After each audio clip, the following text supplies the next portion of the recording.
Today is World Password Day. It's a day when we're reminded to protect our digital information. And about half of Americans are concerned about their social media accounts or their phones getting hacked.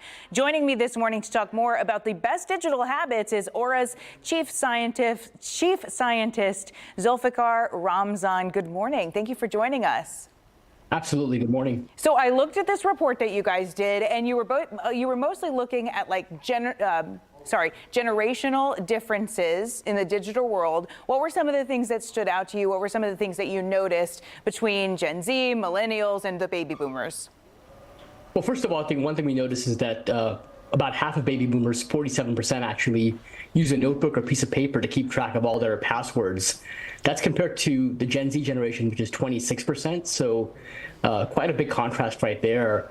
What's even more surprising is about roughly half of Gen Z uses their memory to keep track of all their passwords. And that's something I think a lot of boomers will really struggle with these days. So we are seeing a lot of differences among the different generations when it comes to online safety and good online hygiene. Are they still no matter how they choose to remember the password, are they still doing a good job at keeping their accounts protected?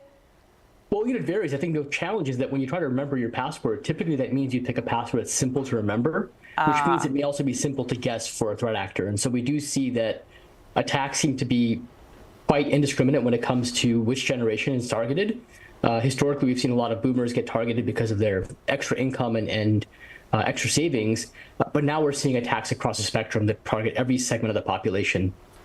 Yeah, interesting. And I saw some things. I liked what you were looking at, too, with different patterns that people had. Like, for instance, with a breakup, how soon after people would delete an ex from their photo. And what did you find?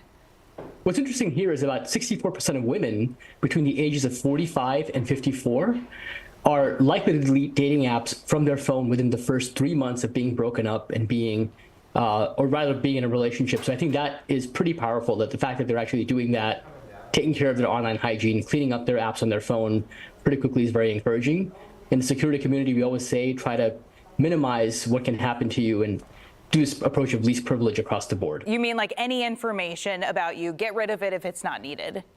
Absolutely. If you don't need it there, get rid of it. If there's an app you're not using, delete it. There's really no reason to have it on your phone. Even more motivation to delete an ex from your life.